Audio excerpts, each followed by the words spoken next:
જય ભીમ, નમો બુદ્ધાય. નમસ્કાર સાથી મિત્રો, હું છું રાવણ વડોદરાથી અને એક કડવું સત્ય બતાવવા જઈ રહ્યો છું. જોજો તમે, પછી આપણે વાત કરીએ. આ છે સ્ટેટ હાઈવે, બરાબર. આપણે આ ગાડી રાખી છે ઊભી સાઈડમાં, દેખાય ને? આ શું છે? ઉકરડો. આપણને ઉકરડાથી વાંધો નથી. વાંધો ક્યાંથી છે આપણે હવે હું તમને કહું. અંદર દેખાય છે કાંઈ? ગાયો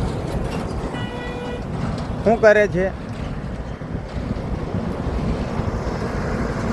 કોથળીમાં મોઢું નાખીને કચરો ખાય છે.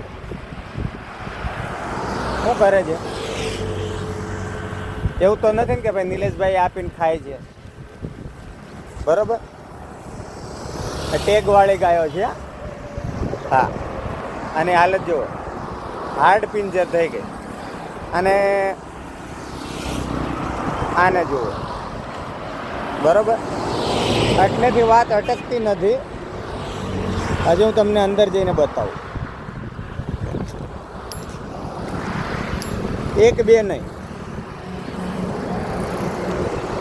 જોઈ લો. 3 ને 6 ને 9 10 11 12 13 14 15 16 17 18 19 20 ગાયો છે. હવે વાત આપણે એટલા માટે કરવાની કે ઘણા કહેવાતા ગૌરક્ષકો, જ્યારે આ ગાય છે કોઈના ખેતરમાં ઘૂસી જાય ખાવા માટે, પેટ તો ભરવું પડશે ને. આ કહેવાતી ગાય માતા, કેમ કે હું તો જાનવર જ માનું છું, બરાબર. માં એક જ હોય. જો શું કરે છે? કચરામાં મોઢા નાખે છે. અને આ એવો કચરો છે કે આ પેલા માની લો કોઈની પાર્ટી પ્લોટની અંદર કંઈક ફંક્શન હોય અને કંઈક ખાવાનું એઠવાડું વધ્યો હોય તો આ કોથળીઓ દેખાય ને કાળી, આ લોકો અમુક આજુબાજુમાં કોઈ કેટરિંગવાળા હોય ને એ કંઈક અહીંયા આવીને નાખી જાય. બાકીના જો આ ઝાડ પાંદડા ને એવું કંઈ છે, આવો કચરો બધો ઉડીને આવતો હોય, આ ખાય, બરાબર. અને પાછા કોઈ ખેતરની અંદર ઘૂસી જાય, કોઈ ખેતરનો માલિક લઈને આને કાઢવા નીકળે ત્યારે પાછા કહેવાતા ગૌરક્ષકો એમ કે ભાઈ આ તો ગાય માતા કહેવાય. તો ગાય માતા કહેવાય તો આને ઘરે લઈ જવાય ને ઘરે બાંધી અને એને હારી ગૌશાળા બનાવાય, ગમાણ બનાવાય, એની અંદર એને છે ને 2 પૂળા નખાય. બાકી આમાંથી એક પણ ગાય જો આગળ વિયાણી હોત ને તો આ 5 મિનિટે અહીંયા ના રહે. માત્ર આ એક જ વસ્તુ છે, આ પ્રોફેશનલ ધંધો છે, બરાબર. દૂધ દોઈ લેવાનું ને પછી કાઢી મૂકવાની.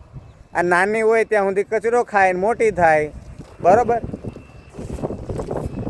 આ દેખાય આખલાઓ, બસ આ મોટા કરી દેવાના, રખડાવીને. આ દેખાય ને, આ કોઈ હોટલવાળા છે અહીંયા નાખી ગયા છે કંઈક કચરો, એની અંદર આ મોઢા મારીને. તમને શું લાગે આ યોગ્ય છે? આપણે કોઈ દુશ્મન નથી કોઈના. આ જોઈ લો. પછી આની અંદર બધું ખાઈ જશે ને છેલ્લે કોઈક પાછા કચરો વીણવાળા આવશે તો એ પાછા પ્લાસ્ટિક લઈ જશે.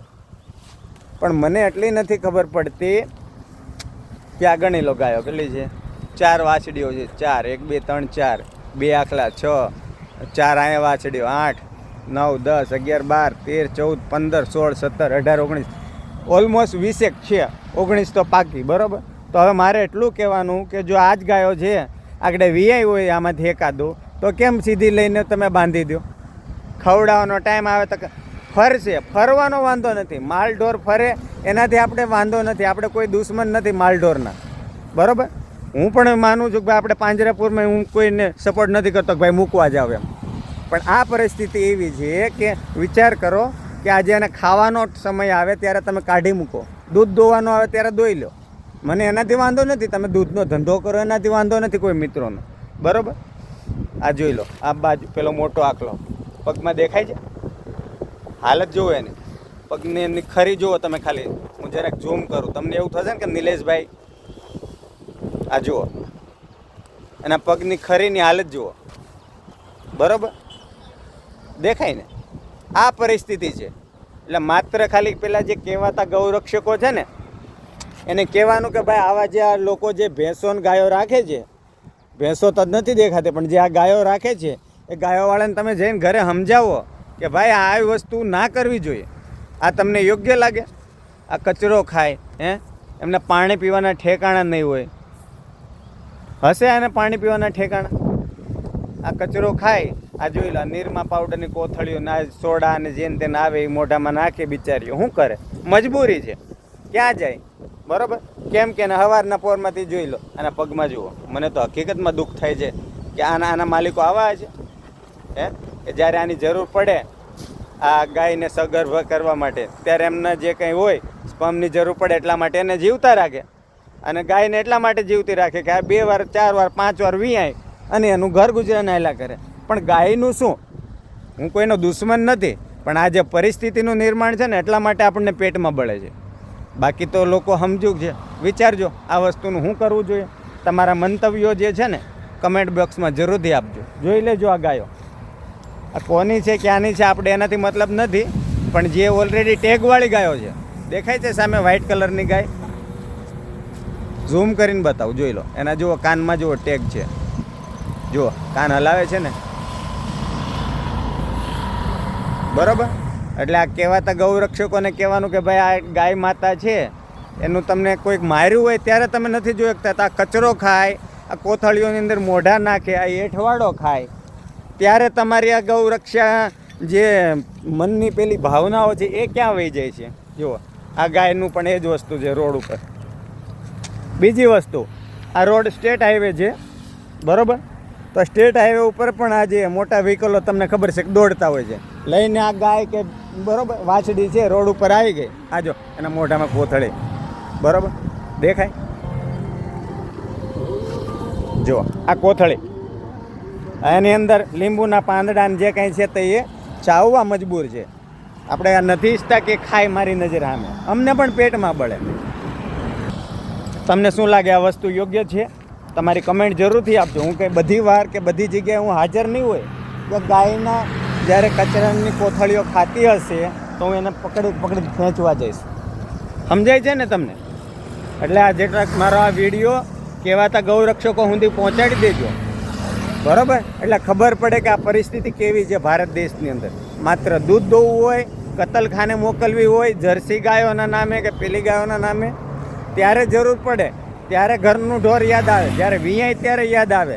પણ જ્યારે એને ખવડાવવાનું થાય ત્યારે રખડતું મૂકી દેવાનું. આવી પરિસ્થિતિ છે.